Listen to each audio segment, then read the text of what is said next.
Hello, I'll make this video quick. If you've got a Samsung laptop and it's got Windows 10 on it, and you're obviously thinking, oh no, Windows 10 is being retired soon, I must buy a new Windows 11 laptop, there's a very good chance that your laptop will actually work quite nicely with Windows 11. As well, generally speaking, if you've got more than 2 gig of RAM, ideally 4 or 6, and at some point in the past you've had the mechanical drive that was in it replaced with an SSD, then it's going to work. But you might have tried to install Windows 11 on it and find that the USB doesn't boot. So this is a very quick guide to how to get that to work. And then what we have here is a Samsung. It's the NP3530EC. Quite a nice little laptop actually. It is an i3, it's an older generation i3, so technically Windows 11 isn't allowed to be installed on it, but it does work. The full model is NP3530EC with A0CDX. That's the full model code. I'll flash up that on the screen now so you can see from the sticker on the back. So what you need to do is go into the BIOS. Now obviously if you've got Windows 10 you need to do a shift restart and then go through the recovery options to choose the UEFI BIOS, and you'll get to the BIOS. Now these are the settings you need to get it to work, to save you faffing around. I'll go straight to them now. Ideally what you do first is you go to the exit setting bit on there where my finger is, and then choose load setup defaults. Okay, and then when you go back you want to make the screens look like this.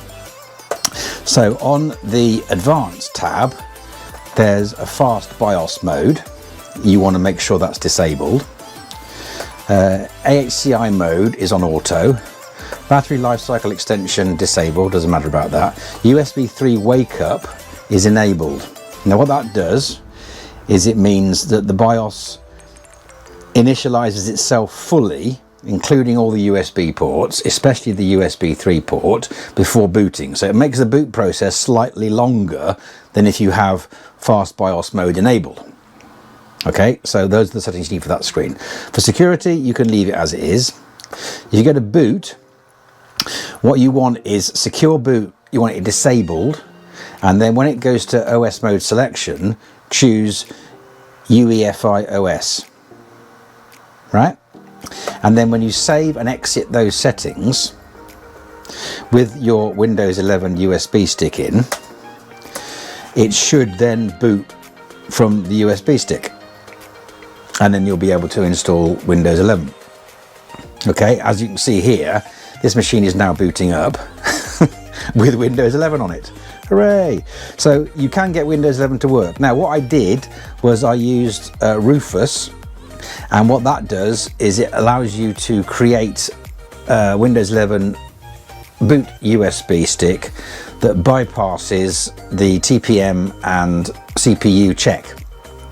Because I work on the assumption that if you've got more than 2 gig of RAM, ideally 4 gig or more, and you've got a solid state drive in there, then Windows 11 is going to work absolutely beautifully. And it does, because here it is. So this is Windows 11, it's working absolutely perfectly.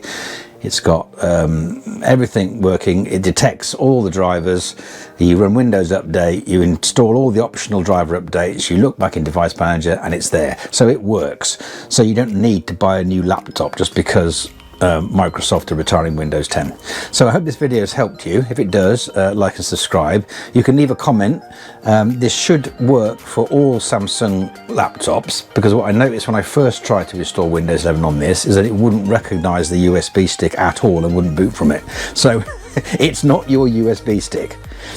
So I hope this video helped you, and thanks for watching.